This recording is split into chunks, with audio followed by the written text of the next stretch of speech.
Okay, enegena beera yanjawulo mu kuza bulijjo. Wabula gano gagenda beera mazima.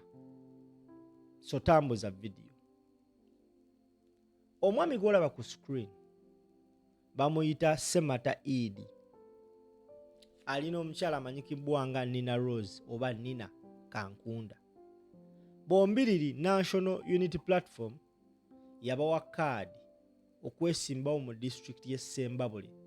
But essira lyaffe era tugenda dissa ku mwami Idi Semata. NUP yamuwa Kaadi okukiikirira abantu b'e Mawogola North mu district ya Ssembabule. Omwami oyo yesterday but one yavaayo n'alangirira publicly nti avudde mu lwokaano. Ekifo ky'abadde yeesimbyewo abadde avuganya n'owa NRM amanyikibwa nga Sodo Ayine Kaguta, muganda wa Yoweri Kaguta Museveni, bwe babadde bavuganya. Now, ng'ebula ennaku mbale nga teguwera na mwezi, tugende mu kalulu ennaku z'omwezi nga 15. This fool came out and told Ugandans nti yavudde mu kalulu. Naye gwe ssebo bannya andaba oba mpulira, njagala owulirize ensonga zaawa lwaki yavudde mu kalulu. Ng'akoze kakuyege okulwanirira Kaadi emyezi egiweze egisukka mu 5, najja n'aweebwa Kaadi n'akuba campaign nga wabula omwezi gumu, nga wabula less than a month. This fool comes out and tells Ugandans nti avudde mu kalulu. Ensonga gyawa mbu talina financial support, talina ssente, mbu akoyo tiisibwa mbu bagenda muwamba. Y'ensonga ono omujega gy'awadde ye alowooza bannayuganda tuli basiru. Semata olinga amazi. Tambuza video. Kaweefube abasajja ba NRM gwe baliko wakufuba kulaba nga bezza Buganda. Ssembabule district eri mu Buganda, and it is also believed to be a stronghold of the NRM. Ene Ssembabule gye njogerako ono omusiru ono omujega gy'atugambye nti atiisibwa. Waliyo omukyala Enjasabiggu Namugga Goreti eyeesimbawo mu kalulu akawedde n'akawangula era abadde mu parliament ng'omubaka wa National Unity Platform. Now, this fool, oba musiyazi I even don't know, oba mukazi I don't know, yavaayo ategeeza bannayuganda nti ensonga yamujje mu kalulu talina ssente, nti atiisibwa. Naye ng'abadde mu kalulu kano okumala ebbanga. Now, I'm getting information from reliable sources. This fool was given money to withdraw because gwavuganya naye muganda wa Museveni Sodo yatidde nti this time round ku kaweefube NUP gwekoze naddala mu Central Buganda wakugamba nti tolonda kintu kyonna kya yero. So we babeera ku ballot nga kuliko owa NUP oyo wayera afuna okutiisibwa. Yensonga lwaki abo batasobola kujjamu na ssente babajjamu mu lukujjukujju nga Walukagga we bamukoze.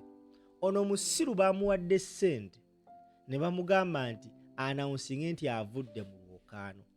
Wabula abamuwadde ssente kye beerabidde nti National Unity Platform yeyina okusayininga document egamba nti ovudde mu lwokaano. Weeba tesayininze mu ssemateeka ku ballot ogenda sigalako, waakiri abantu bajja kulonda ogaana ogenda mu parliament. Now, if this fool was saying nti nvudde mu lwokaano lwa nsonga siina ssente, at least omuntu ow'enkyukakyuka ali kwalali, because ono mujega munyampi yasasuddwa aba afuuse munyampi, aba afuuse empimpi, talina kyatugamba. At least you rather keep quiet and don't campaign. Ntumanya nti yes, sente talina, takampaininze. Naye a fool has been campaigning. Omukulembeze abadde Ssembabule n'amwanjula ono omujega, ono Kimbuyege n'amwanjula. Omusiru wabula ennaku ntono nnyo atugamba mbu avudde mu kampeyini. Ensonga zaawa nafu nnyo. Nina Rose omukazi wabanga asobodde osigala mu lwokaano kati gwe otusiriwalirako. Now this fool has not disappointed abanyampi b'e Ssembabule. It is not the first time such a thing happens mu Ssembabule. Ngenda kuzzaako emabega akalulu akaggwa 2021.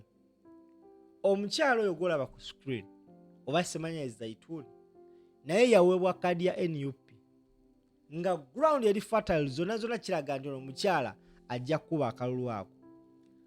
Wabula gwe yali naye owa NRM yafubanga nnyo okulaba ng'agenda jjajjamu omu ku omu ng'abasasula ne basigala mu resi nga bali aba ono wa NUP n'owa NRM. Ono omukyala naye ng'ebula ennaku ntono nnyo tugende mu kulonda naye yaweebwa ssente n'ava mu lwokaano. Kati ono Idi Semata yeeyita omusiraamu ng'ali embizzi ayagala tusiruwaza alooze mu bannayuganda tuli basiru. You come out at this time. Kyogamba wali oyingira kino ekidwali tokimanyi. Kyogamba obadde togoberera nsonga. Era mwe basemata lwakuba mwasanga nti bannayuganda bali peaceful. Gwe Semata singa byali biri ebiseera bya apartheid. Manyanga ebiseera by'aba Nelson Mandela bwe baamukwatira abaana abasigala ne Winnie Madikizela Mandela. Gwe Semata wallahi singa kati oli mufu. Gwe you are even lucky nti revolution gye tulimu omukulembeze waffe agamba abantu nti be non-violent era he doesn't condone oba takkiriziganya n'abantu bali violent. Gwe Semata abaana bandikozeeko embeera n'okakasa nti ate kiri kyogamba nti odduka eri ate bano bakamba okusingawo. Era nze kati gwe Semata n'onsala busazi mu maaso gwe nga nsobola nyinza okupa oluyi n'oyiwa ne kaabuuyi mu ebyo ebinnyo ebikulinga eby'embizzi. Kuno just kuba kuzanyira ku bantu. Oli musirwalira ku bantu olw'okuba gwe wafunye akasente otusinikirako ebinnyo by'embizzi. Abasajja bali ready okukozesa ssente zonna.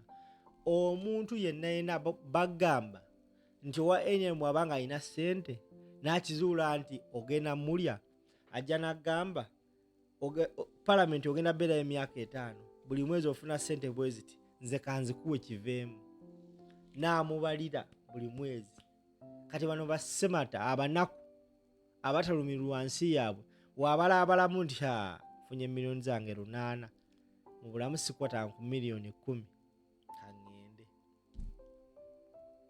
naye n'omala n'okawulira n'okasanga nga kasama nti nako kankyukakyuka kweno statement gy'okoze naye kituufu. Uganda, you are something else. Tambuza video.